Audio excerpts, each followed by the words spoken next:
বয়স যাই হোক না কেন ক্রীড়ার সাথে যুক্ত থাকার প্রয়োজন রয়েছে।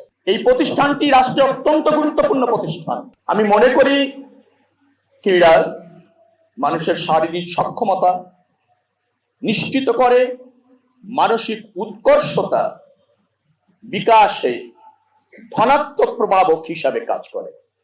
অতএব বয়স যাই হোক না কেন, অনুশীলন থাকুক আর না থাকুক, ক্রীড়ার সাথে যুক্ত থাকার প্রয়োজন রয়েছে।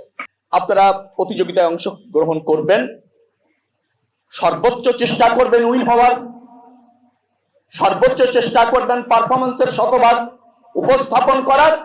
জয় পরাজয় মেনে নিয়ে নিশ্চয়ই আমরা এই ক্রীড়া প্রতিযোগিতাকে উপভোগ্য এবং নিজের সক্ষমতার জানান দেওয়ার কাজে ব্যবহার করব নিশ্চয়ই। আমি আশা করি প্রতিযোগিতা যারা বিজয়ী হবেন তারা উৎফুল্ল থাকবেন, যারা পরাজিত হবেন তারা পরাজয় মেনে নিয়ে আগামীতে বিজয়ী হওয়ার জন্য আরো বেশি তৎপর থাকবেন। বিভাগগুলির উপস্থিতি জানান দিবে। সর্বশেষ গিয়েছে স্টেট এবং আইন বিভাগ, আমার যতটুকু মনে পড়ছে সর্বশেষ ক্রস করেছেন। সংখ্যাও তাদের কম, কিন্তু দায়িত্ব তাদের অনেক বেশি।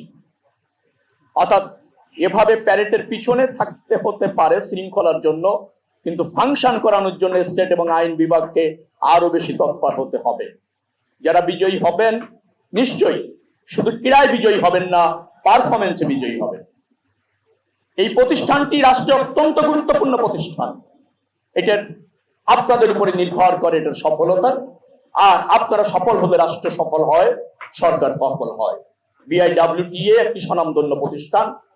এই প্রতিষ্ঠানের যে দায়িত্ব রয়েছে তা আপনাদের উপর বর্তায়।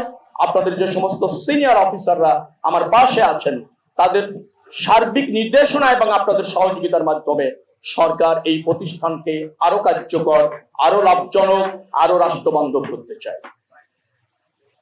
আমি আপনাদের সার্বঙ্গিক সফলতা এবং মঙ্গল কামনা করে আজকের এই ক্রীড়া প্রতিযোগিতার শুভ উদ্বোধন ঘোষণা করছি।